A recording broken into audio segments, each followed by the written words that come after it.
Hello friends, and welcome to my channel for another custom figure showcase. This one I'm excited about. This is my second attempt at these figures. When I first got into customizing, I was big into NECA, and so I made NECA versions of these and made this diorama to go with it. Recently, I was browsing head sculpts on eBay and I came across the Sherlock one, and I was like, you know what? That would actually be a fun thing to make soft goods of, because I really am proud of the diorama. And I love when my collection is like mostly soft goods. You know, I think I probably have all the parts already anyway. So I decided to make these guys up in a more current version as to what my, collection and skill set would allow for. So I'm excited to share these with you today. I really like this show a lot. You know, it was obviously a big kind of cultural phenomenon when it came out. And I think it still holds up pretty well. I just rewatched a bunch of it. It gets a little goofy toward the end, and I wasn't as big a fan of the later stuff. But, the first season was so fun for me, and so it was definitely something I wanted to have on my shelf, and I thought this was a pretty fun way to do it. So first we'll take a look at the figures, and then we'll talk about the diorama and what went into it. So looking at John Watson first. This is on one of those tiny little like import bodies, just the little $10, $15 ones you can get from China.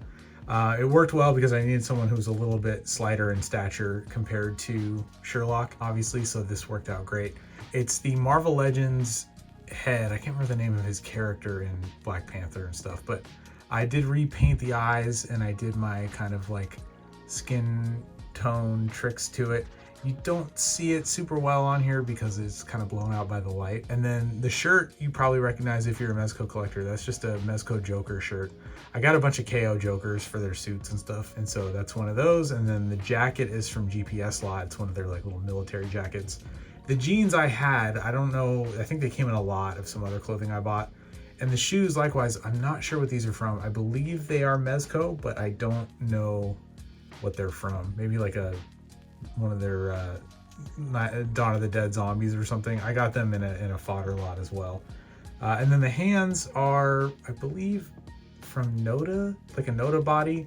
I didn't like the tiny little like waxy looking hands that came on this body, so I decided to do that. Head, like I said, just light paint apps, and this is a really good likeness of the actor, so I was really pleased that I didn't really have to do much to it, and I didn't have to do much to it the first time. In fact, the first time around I didn't do anything to it. Now that I'm a little better at this stuff, I gave it some other treatments. But taking a look at Sherlock here, this is a head from eBay. It was, I think, either a shrink or I don't know. It was 3D printed. I'm not exactly sure how all of that works, because I know that it used to be that people would use a shrinking resin on a 6 scale figurehead and then turn it into a 1/12 scale. But now that they're 3D printed, I don't know if they're getting hold of STL files and printing them themselves, or if they're scanning existing heads and printing, because sometimes you'll see like what is clearly like a Hot Toys head, but it's 3D printed. So I don't really know how that works, but what I did for this guy, it's a Noda body, which is like just a little blank bodies you can get. They are getting hard to find, but they re-release them every so often. So I stockpiled a bunch of them, and that's what's under here. And then I have some pants from the Mezco John Wick figure. I picked up a couple of those loose for parts, and so I used that for the parts, or for the pants, and then the shoes are from that same Noda Man blank body. They come with these little dress shoes. And then the jacket is actually from a KO Mezco Frankenstein that I also bought for parts. And would you believe it, this is the first time I've ever been able to use any parts from it, because like, what are you gonna use a Frankenstein for? It was a dumb purchase, but it was a KO, it was cheap, so I was like, yeah, I'll get it. So my early customizing soft goods days. The coat is from the Soap Studio, what's his name? Dumbledore, from the Fantastic Beasts movie. And his coat is a little darker on the show, but this was a pretty good match, so I went with it. And actually the jacket on this from Frankenstein, it's not really usable for anything else, because like the sleeves are short and it's really big. So I ended up cutting it to make it more of like a vest overlay, so that it doesn't go under the sleeves of the coat and bulk things out and hinder the articulation. And then he doesn't actually have pockets, but I kept the hands off it and I just stuck the wrist pegs into this little flap, and it makes for a nice illusion that he's got his hands in his pockets. And then this is a scrap of blue fabric I had. I think it's from like a Marvel Legends Aragorn figure or something, like the skirt that he wears.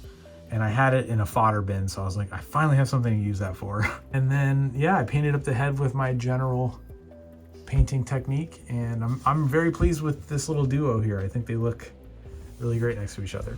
So let's zoom in a little bit and take a look at the diorama. So the two chairs in the rug here are from Amazon, and these are just dollhouse accessories. You can find a lot of stuff in 1/12 scale. It usually skews a little small for mezco stuff, but for like a diorama background, it's generally pretty perfect. So I found these online, and then there is also a little violin that I got, because, you know, if you watch the show, you know Sherlock plays the violin on it.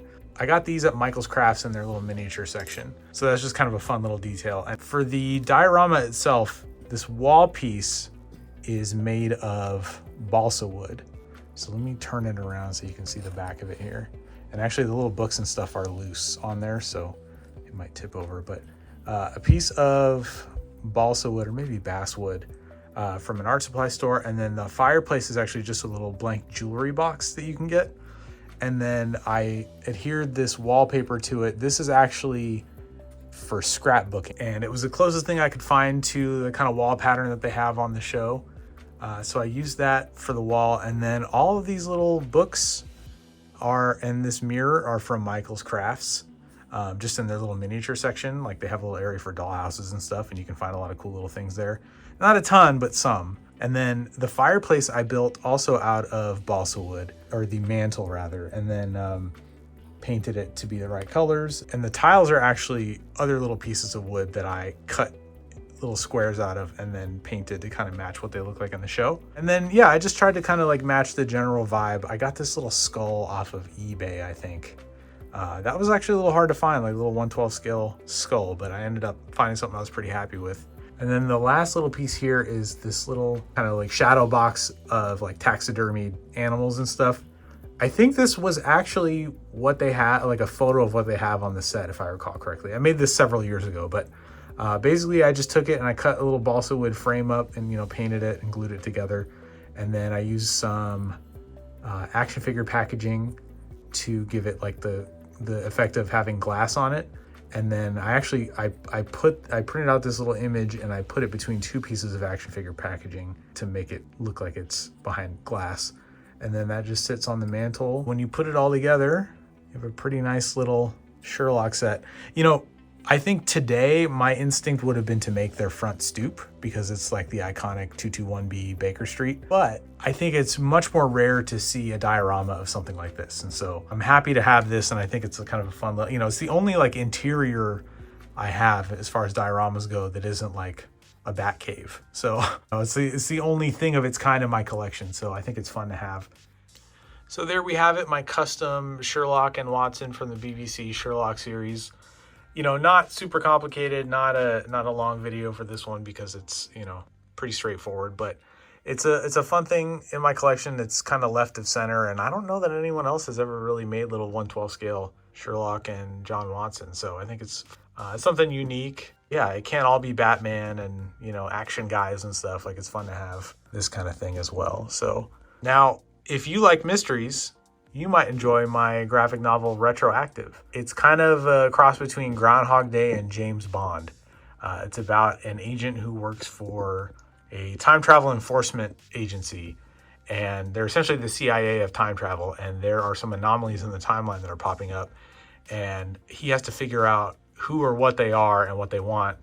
And as he's on their trail, they snatch him up and stick him in a time loop. So he has to figure out how to escape the loop and come back and save the day. Very, very proud of it. It's probably the best thing I've ever made creatively, the biggest swing I've ever taken. And so I really hope that you will check it out. I invite you to order it on Amazon at the link below. And it's typically on sale. It's a $20 book, but usually you can get it for like 12 or 13 bucks. And you know, it may or may not show up on your screen at some point, television or otherwise. So if you read it now, you can be one of the cool kids. So yeah, I'll have a link in the description below. Other than that, I invite you to subscribe to the channel and join me as I make, you know, all kinds of cool stuff that you can see on the channel. I did my first live stream this week, so that is under the live tab if you want to check that out. My good buddy These Damn Toys from Instagram joined me, and we talked all kinds of figure stuff and customization, and we looked at some of the new announcements from San Diego. So yeah, it's a good time over here, and I would love it if you would join us in the fun. So that is going to do it for this one. Until next time, keep your head on swivel.